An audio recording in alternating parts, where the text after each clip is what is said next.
السلام علیکم جی، تمام دوستوں کو میرا سلام جی۔ آج کی ایک اسٹوری آپ کے لیے لایا ہوں، انشاءاللہ آپ کو سن کے بہت ہی مزہ آئے گا۔ اعوذ باللہ من الشیطان الرجیم، بسم اللہ الرحمن الرحیم۔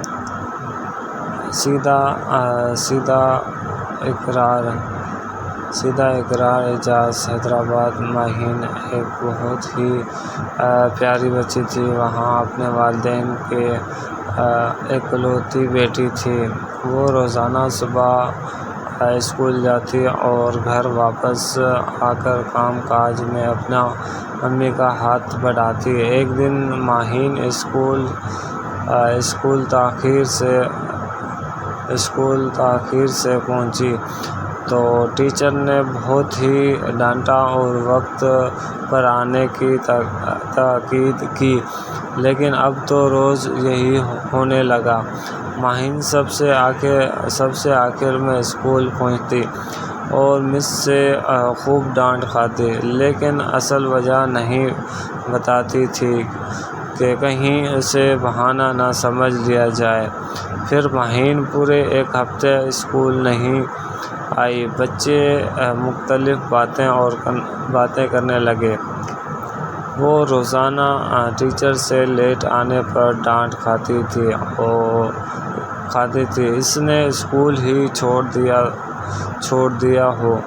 لیکن آخر ایک ہفتے کی چھٹی کے بعد ماہین اسکول آ ہی گئی۔ آج وہ کلاس میں سب سے پہلے آئی تھی۔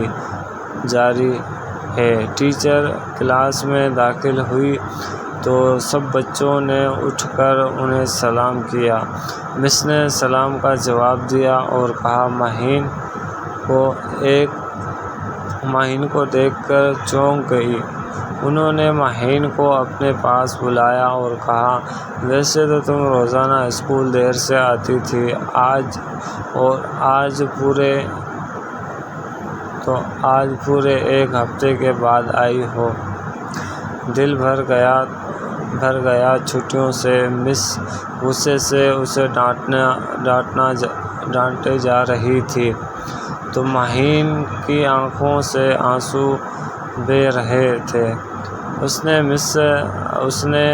مس سے کہا، مس میں کچھ کہنا چاہتی ہوں۔ ہاں کہو۔ مس نے غصے سے کہا، مس میں دیر سے اس لیے آتی تھی کیونکہ میری امی کی طبیعت خراب ہو گئی تھی۔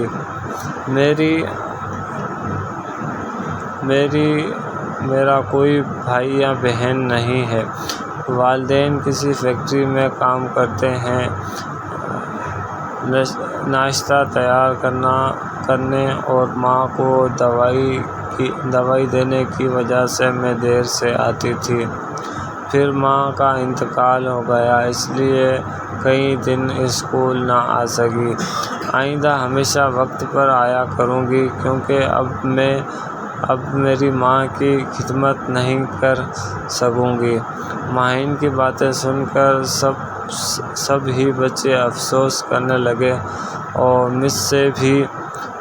مس بھی بہت شرمندہ ہوئی۔ ماہین یہ سب بتا کر زور زور سے رونے لگی تو